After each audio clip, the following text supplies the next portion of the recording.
La incidencia, bueno, según el tipo de la lesión, uno de los que más se ve o que se da es el NUM, que lo vamos a tocar un poquito más adelante, ¿ya? Y el encefalohematoma, que son los más comunes, y del centro en el que se produzca el parto. Ya hay lugares donde hay una tasa de incidencia tanto de lo que viene siendo la cesárea o de estos traumas muy elevadas, y aún así hay veces no se puede evitar eso. Ya igual ahí interfiere mucho todos los antecedentes de riesgo que tenga tanto la mamá como el recién nacido igual. Ya la incidencia es de 2 a 7 de cada 1000 nacidos vivos. La incidencia ha disminuido al mejorar las técnicas obstétricas y el incremento de las cesáreas. Ya el sufrimiento fetal y las presentaciones anómalas. Ya la mortalidad es de un 2%. Ya, más que todo es una cifra relacionada en España, ya, y la clasificación, las lesiones se clasifican de acuerdo a los órganos o tejidos donde se ve la afección.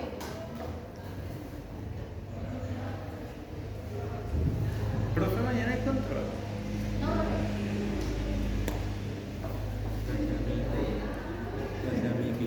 Ya, como pueden ver, acá tenemos factores predisponentes, ya, que son lo que les hablaba hace poco, que puede ser la posición en la que vayan a hacer el feto, o las maniobras que se dan para poder posicionar, ya, y cuando se utiliza algún implemento para poder sacar a la boca, ya. Bueno, los factores predisponentes pueden ser fetales, que pueden ser malformaciones tanto cromosómicas, ya, de que son de alto riesgo.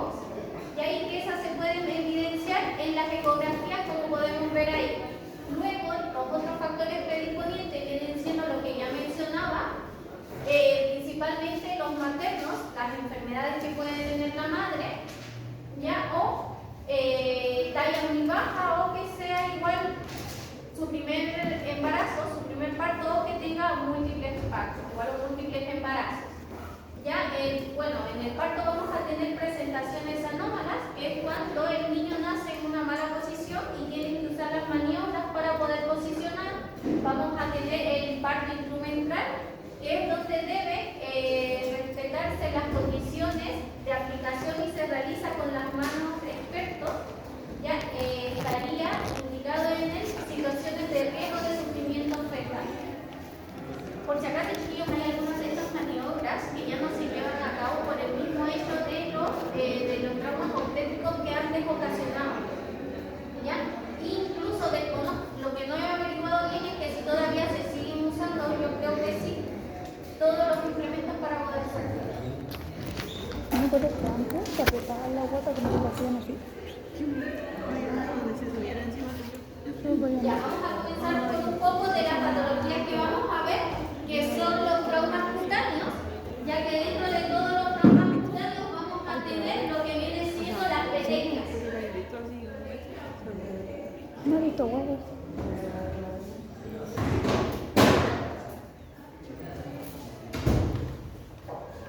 Ya que las petequias, como podemos ver, son pequeños hematomas que aparecen debajo de la piel y son causadas por un brusco aumento de la presión intratorácica y venosa durante el paso del feto en el canal de parto, ¿ya? Y esto ocasiona esos pequeños hematomas, como se pueden ver ahí, ya mayormente se da en la cara, en el tórax, ¿ya? Y en los brazos. ¿Ya? Y eso debiese desaparecer, no requiere tratamiento y desaparecen espontáneamente a los 2 o 3 días de que ya nació el recién nacido. Ya no tiene como grandes implicancias. Luego vamos a tener los aligonecrosis cutáneos, que son unas lesiones ya de una lesión indurada, ya, y circunscrita en la piel de tejidos adyacentes como sin cambios de coloración. Ya como se pueden ver en las imágenes, se ve como un poco de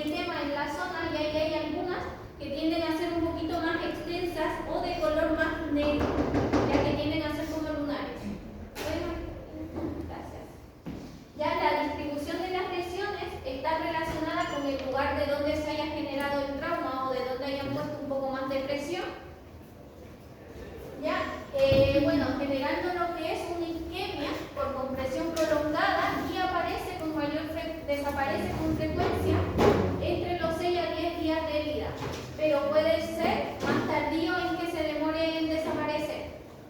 ¿Ya? No requiere tratamiento y se resuelve espontáneamente en unos meses. Ocasionalmente puede observarse una mínima atrofia residual.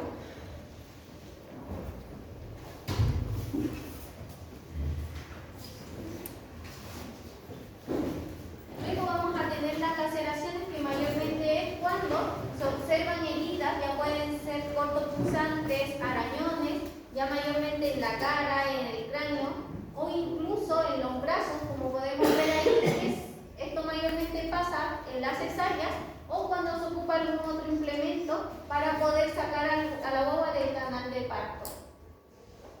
Y estas tampoco no necesitan tratamiento, y igual se va desapareciendo a los días o semanas de vida del niño.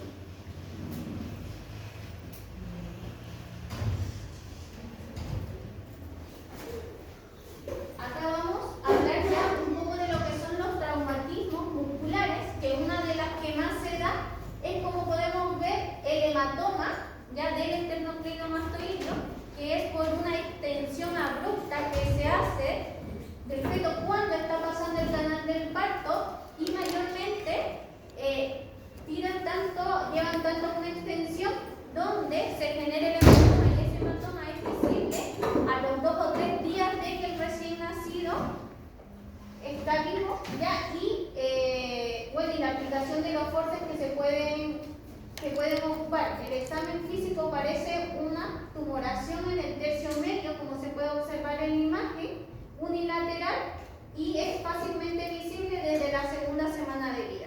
¿Ya? Y esto igual no necesita tratamiento, a menos de que el force haya sido tan grande que haya algún desgarro o hayan pasado a llevar algún nervio, y ahí recién llega a requerir algún tratamiento.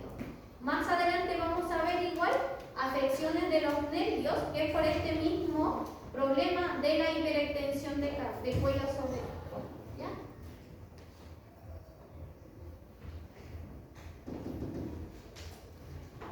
Bueno, aquí igual, esto ya se los había mostrado anteriormente, lo que son los cefalomatomas, ¿ya? Que mayormente se dan entre un 0.5 a un 2.5 de los recién nacidos vivos. Ya se ve con una tumoración blanda visible, ya a partir del segundo o tercer día postparto. Su origen es una extravasación de sangre en la parte superióptica, ¿ya?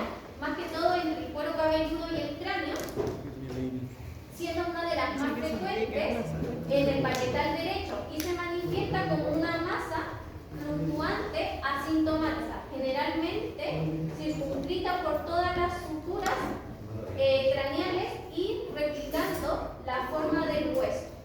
¿Ya? Hay veces cuando es muy profunda o durante la inspección se puede ver un hundimiento de lo que viene siendo la parte de una parte del cráneo. Acuérdense que las bobas son más flexibles y como no están cerradas las fontanelas, se puede asociar a una fractura o solamente a un movimiento que se haya generado de alguno de nuestros huesos. ¿Ya?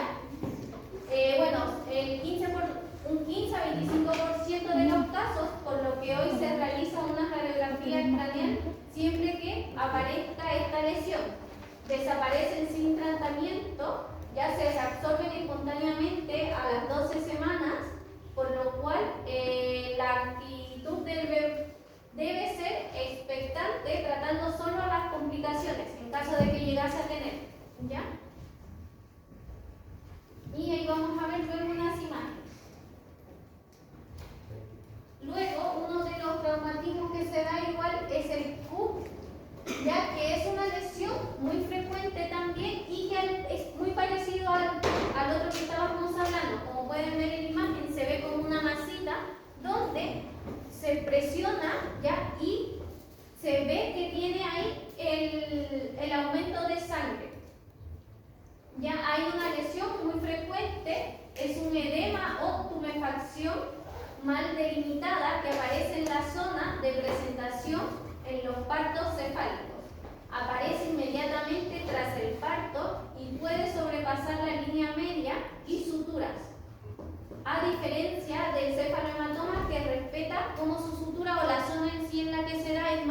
limitada. Este puede abarcar un poco más, ¿ya?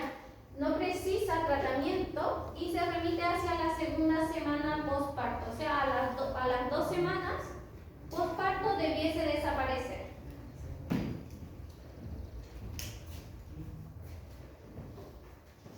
Ya, y ahí tenemos una comparación ya entre las dos patologías que ya mencionamos, que una respeta las suturas y la otra no. Ya una de la resolución en días y la otra es en semanas. Ya la piel suprayacente es equinótica, que quiere decir que es un poco roja, ya y en la otra es normal, que en estado general no hay dolor y en la otra sí presenta un leve dolor.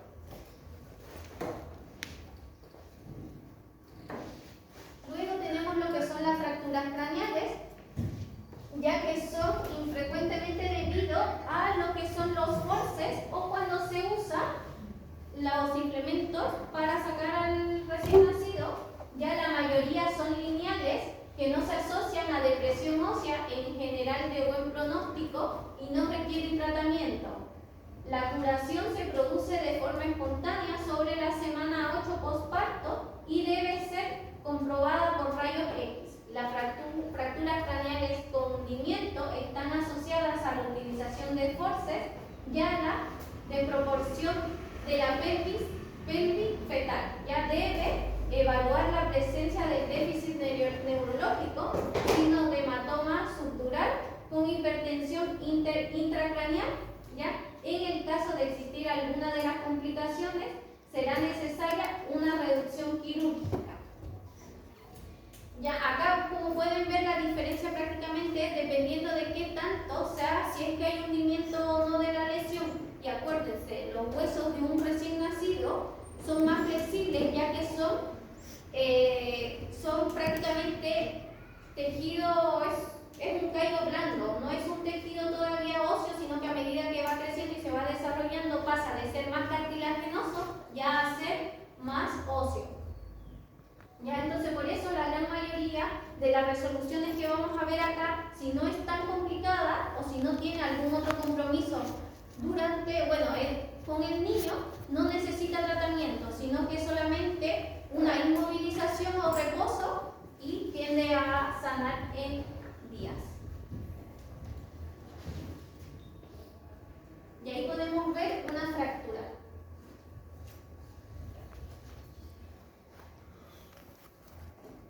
Luego, otra de las que es más comunes está la fractura de clavícula y después vamos a ver lo que es la fractura costal, ya que son otra de las fracturas que se dan mayormente durante el parto. La de clavícula es una lesión ósea más frecuente, produciéndose en el 1.8 a un 2% de los recién nacidos vivos. Se produce por dificultad del paso del diámetro vía acromial por el canal de parto.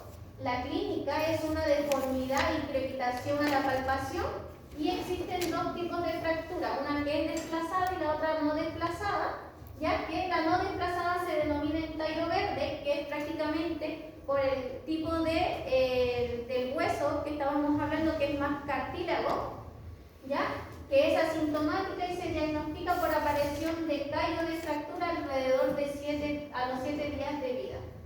Ya en las desplazadas producen una disminución del movimiento de lo que viene siendo el brazo del lado afectado. El reflejo de Moro va a estar incompleto. Acuérdense que el del Moro es cuando hacemos la extensión y no se va a poder realizar. Y la crepitación o signo de la tecla, que es igual, cuando está desplazada mayormente se va a ver así, y ahí uno es como que si tocara una tecla de un piano. Va a ser lo mismo porque al momento de ponerle el dedo se va a volver a su posición normal. ¿Ya? Y el pronóstico es muy bueno con resolución en 2 meses mediante la inmovilización, que era lo que les decía. Las inmovilizaciones mayormente que se realizan son en la aducción con flexión de codo a unos 90 grados y cabestrillo o bien les hacen un vendaje en 8, ya que es para mantener el brazo inmovilizado. Prácticamente se sigue lo mismo que en una persona igual adulta, solamente que cuando no es desplazada ya no se denomina el callo bueno, ya no es en tallo verde, porque ya nosotros tenemos más osificación ósea, ya, y prácticamente se maneja igual. Inmovilización, a menos de que haya sido muy desplazada con minutas, que ya necesitemos de alguna osteosíntesis, ya que puede ser las placas, tornillos o incluso las agujas de Kirchner, ya que son las que más se ocupan, para cuando es más desplazada o en minutas. Y ahí podemos ver una fractura, en este caso es una fractura, no sé si se logra ver bien, ya del tercio, del tercio externo de la clavícula. Y las fracturas de huesos largos, ¿ya? Las más frecuentes producen en el húmero, el fémur, y se producen por la tracción en el parto. Ya, en el caso del húmero se fija el brazo con un vendaje durante 10-15 días y en el caso del fémur se aplica una tracción por suspensión durante 2 semanas. ¿Ya? Acuérdense que la del fémur se ve un poquito más invasivo ya que tenemos más masa muscular y mayormente hacen la tracción de lo que son los huesos. Entonces por eso se necesita un poco de tracción para mantener la línea del hueso adecuada.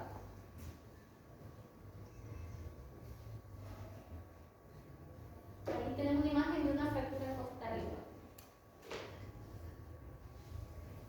Luego seguimos con lo que son las lesiones del sistema nervioso central, que ahí vamos a tener la hemorragia subdural y las hemorragias subaracnoideas, que son las que más se dan. Son fundamentalmente hemorragias intracraneales que no se logran ver a simple vista. Constituyen uno de los más graves de las lesiones que presenta durante el parto, y tenemos la hemorragia subdural, es la menos frecuente, pero la más grave sin duda. Se producen con mayor frecuencia en los partos rápidos, en primíperas o quiere decir en mujeres que sea la primera vez que están dando a luz, y con aplicaciones de force alto y en fetos grandes. Se localiza sobre los hemisferios cerebrales, en la fosa posterior, y la clínica depende de la ubicación y de la cantidad de sangre que hay en esas zonas. La mayoría de los casos precisa de un drenaje quirúrgico para disminuir las complicaciones como la hidrocefalia, el aumento de líquido en la cabeza, y la focalidad neurológica persistente. Mayormente esos drenajes chiquillos vienen, se ponen donde está la hemorragia y se considera alto lo que es la presión intracraneal igual, porque tiende a aumentar con todo este acúmulo de sangre. Y luego tenemos la hemorragia subaracnoidea. Es la más frecuente, es un 30% de todas las que dan y es secundaria a situaciones de hipoxia por mecanismo venoso. Generalmente es hiriente, quiere decir que es silenciosa y se diagnostica por una ecografía cerebral. En otros casos se manifiesta con convulsiones o crisis de apnea, ya que es por el tema de la falta de oxígeno durante el parto. El tratamiento es asintomático y la curación suele ser espontánea. Y ahí tenemos una imagen donde se ven los diferentes tipos de hemorragia o de hematomas que se pueden generar en nuestro cerebro. Ya tenemos el hematoma epidural que se va a dar en una de las capas del cerebro y así sucesivamente con la hemorragia subaracnoidea, el hematoma subdural, la hemorragia intracraneal y la hemorragia intraventricular. Y ahí dependiendo de dónde esté localizada va a tener los síntomas que mencionábamos, pero mayormente son convulsiones, cuadros epilépticos, y hay veces tema de las parálisis faciales o compromisos de algún plexo braquial, más que todo del plexo braquial. Ahí tenemos lo que es la hemorragia periventricular. Esta lesión es típica de los prematuros y se asocia a situaciones de hipoxia. La clínica es muy grave y la mortalidad es actualmente muy elevada, es un 80%. Las lesiones medulares se asocian a partos de nalgas o los bebés que vienen en mala posición. prematuros igual y la aplicación de los forceps. Se produce un estiramiento medular con una parálisis flácida y se puede afectar la función respiratoria igual. No existe tratamiento específico y las lesiones son irreversibles.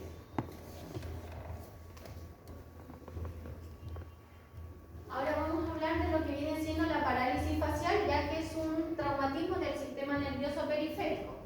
Ya la parálisis facial es una lesión frecuente de los nervios periféricos. Hay una incidencia del 0.7 a 1.1 de 1000 nacidos vivos y la lesión es producida por la compresión del nervio en la salida del orificio.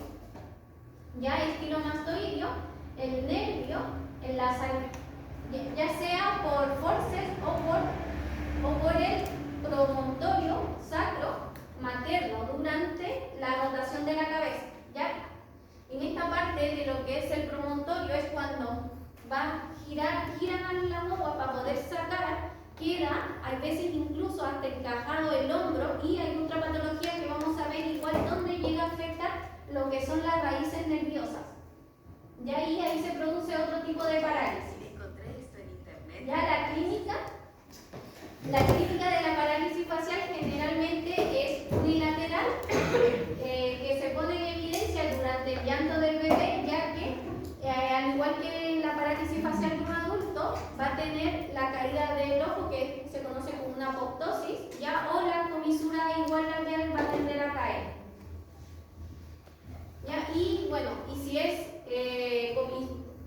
va a haber la desviación de la comisura bucal hacia el lado contralateral y la dificultad para cerrar el ojo del lado afectado.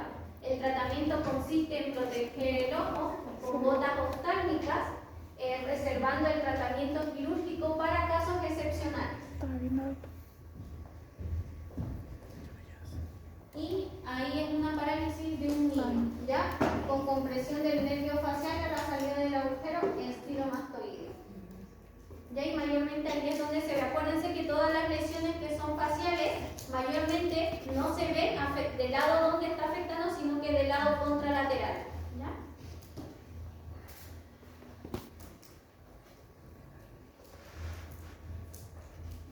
Y ahí son todos los signos que tenemos que ver, que es observar la forma general del rostro, el tono de la musculatura para ver qué tan afectado está, y debe descartarse la presencia de hipertelorismo. Ya, ahora vamos a ver lo que es la parálisis del plexo braquial, que es una de las que más se da. Ya es producida por la tracción del plexo braquial durante el parto. Gravedad en casos leves, ya por la compresión que se genera, hasta los más graves, lo que existe el arrancamiento de lo que viene siendo algunas raíces. Ya ocurre más frecuentemente en niños grandes con distosia de hombros, ya que la distosia era lo que les mencionaba, que en la pelvis de la madre quedaban encajados del hombro y que al momento de traccionar eso hacía que se genere la tracción de lo que viene siendo el plexo braquial. En hombros la presentación podálica por dificultades en la extracción de la cabeza del niño. Luego tenemos estas siguientes complicaciones, que era lo que les mencionaba, donde son lesiones del plexo braquial que pueden afectar la desde C5 a C6. Ya la parálisis, vamos a tener la parálisis de Duchenne, luego la afección desde C7 a T1, que va a ser la parálisis de Klumpe, y de T1 a T3, que es el síndrome de Koch, ya que más que todo el último es parecido a lo que es una parálisis facial. Ya, y los otros son compromisos del plexo braquial, donde voy a tener rotaciones, voy a tener una extensión de hombro con una flexión de muñeca. Y ahí en el otro voy a tener una aducción con la caída de lo que es la muñeca. Ahora la vamos a desarrollar cada una de ellas. Ya la parálisis del plexo braquial, desde el punto de vista clínico, existen varios tipos de parálisis del plexo y una de ellas es la de Duchenne. Ya es la lesión o trauma que se produce en lo que es la raíz nerviosa C5, C6, y es la más frecuente, alcanzando la posición del miembro superior del lado afectado. Generalmente unilateral, el brazo está en una aducción con una rotación interna, con una rotación interna del antebrazo y una extensión y pronación de lo que viene siendo la mano. En mano en una flexión. La posición se debe al compromiso del deltoides anterior, el bíceps, los supinadores de antebrazo y los extensores. Junto con la posición antes ya descrita, hay falta de movilidad espontánea y ausencia de reflejos osteotendinosos y moro asimétrico. ¿Ya? Se trata con inmovilización y posteriormente, después de los 7 días, con ejercicios para prevenir lo que son las atrofias y las contracturas musculares. El 90% de los casos se recupera totalmente entre las 3 o 6 meses. Cuando esto no ocurre, es necesario la exploración quirúrgica.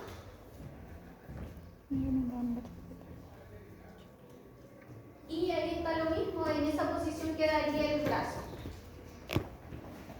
Rotación interna, el antebrazo en extensión y una pronación de la mano en flexión.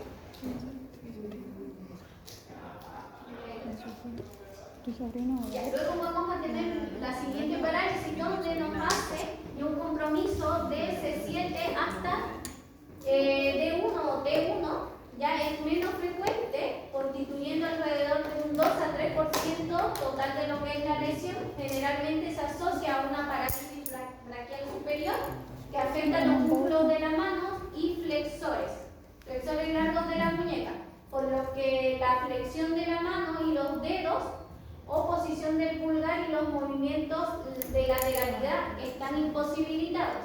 La muñeca va a estar caída con los dedos semiabiertos ya cuando se compromete lo que es D1 y produce el síndrome de Hoff, que vamos a ver un poco más adelante. Esto se trata con férula, inmovilización pasiva y frecuente, recuperándose alrededor del 40% en un curso de un año. Esta recuperación es un poquito más larga. Y ahí podemos ver otra vez la posición de las manos.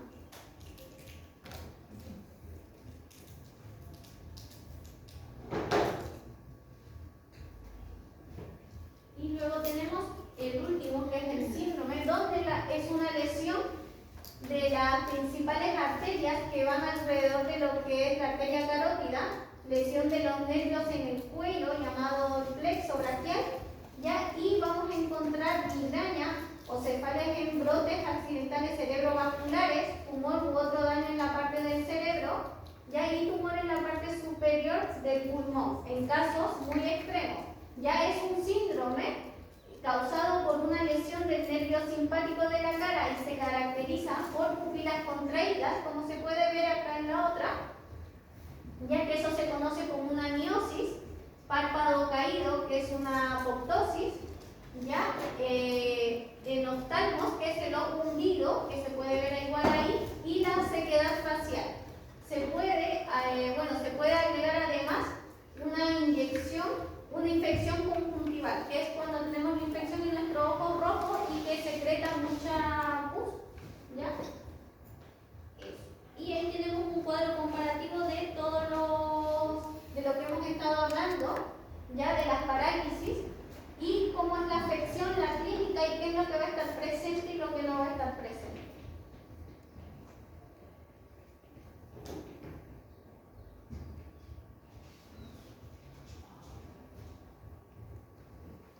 Luego tenemos lo que es la parálisis diafragmática, ya que es una lesión de lo que viene siendo el nervio frénico, ¿ya? Y que puede ser unilateral o bilateral. Cuando es bilateral, mayormente estos pacientes se tienen que mantener en ventilación mecánica, ya que el diafragma no está funcionando, ¿ya? Y cuando es unilateral, prácticamente se hace ejercicio para poder restablecer esa movilidad del diafragma, o hay veces quedan con la parálisis permanente, dependiendo de qué tanto haya sido el daño en el diafragma. Ya se produce por un compromiso de lo que es el nervio frénico, con mayor frecuencia es unilateral.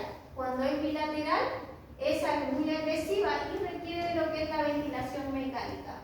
Suele presentarse en aplicación de forces o partos en podálica, por lesión de lo que es la raíz nerviosa C3, C4, C5, ¿ya? En el recién nacido inmediato puede simular un síndrome de dificultad respiratoria, que viene siendo el síndrome de estrés respiratorio que lo hablamos a principios de clase, ya que era cuando había falta de surfactante y los pulmones tendrían a colapsar, ¿ya? Y antiguamente se conocía como la membrana hialina. Luego se puede evidenciar a través de lo que son los exámenes radiológicos o mayormente hay una prueba que se hace con ecógrafo donde se ve que tan afectado está el nervio y se saca con fórmulas, se saca la distensibilidad del diafragma, ya que igual nos sirve para el momento de la rehabilitación. Y bueno, y el tratamiento tiende a ser ortopédico y el 50% de los casos evoluciona con recuperación completa alrededor del tercer mes de vida.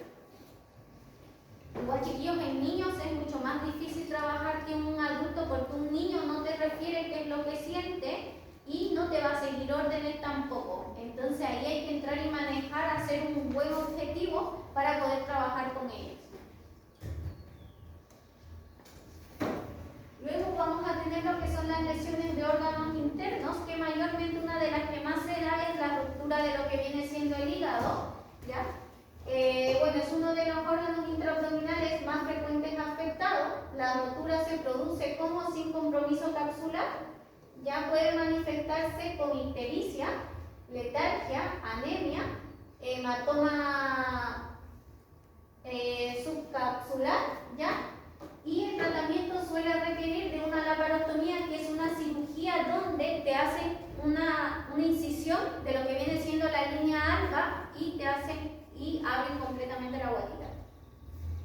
Y ahí el tratamiento de la laparostomía y la rotura esplénica es menos frecuente y la clínica sería parecida. Ya prácticamente cuando los niños nacen con un síndrome de ictericia, al tiro le hacen lo que son las pruebas para ver la función hepática, que en la función hepática vemos lo que son las bilirrubinas, ya las enzimas igual, y después se hace lo que son los TAC de abdomen o incluso las ecografías para ver qué tan dañado está eso, y la última opción es recurrir a lo que viene siendo la cirugía en caso de que hubiese una ruptura.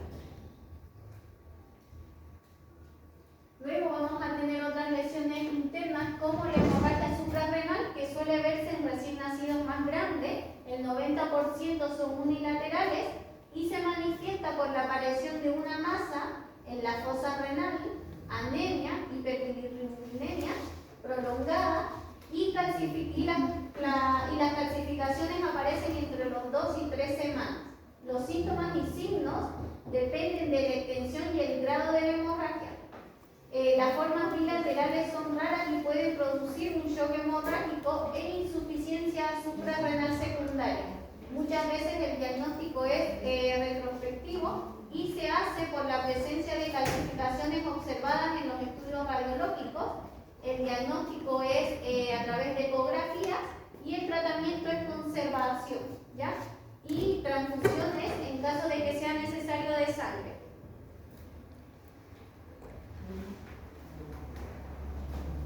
Luego vamos a tener las hemorragias que vienen siendo subconjuntival, que como se puede ver en el ojo se vería así. Ya pueden verse en partos normales, aunque más frecuente en los partos que son un poco más con force, ¿ya? Y no suele requerir tratamiento. Otras lesiones como la hemorragia de retina son más raras y puede verse también en partos normales, ya han de ser vigiladas por el riesgo tardío de la alteración, ¿ya? Y de la agudeza visual. Otras alteraciones como la hemorragia del vitrio son más raras y a veces requieren cirugía. Ya medida, bueno, dependiendo de qué parte es, mientras más compromiso tenga, mientras más interno sea y menos visible, puede ser un poco más peligroso. Y estamos, chiquillos, con la clase de día. Para mañana no hay control, ya vamos a hacer una actividad que les voy a dar unas patologías y van a ir armando una exposición. Vamos a usar el periodo de clases para ir armando las exposiciones que se van a hacer más adelante. ¿Ya? Profe, para la prueba, ¿cuántas veces son? 3. la de parálisis, creo que tenemos malformación y esta. Están los tres en el sistema. Con la prueba. Ya por si acaso la prueba, acuérdense que es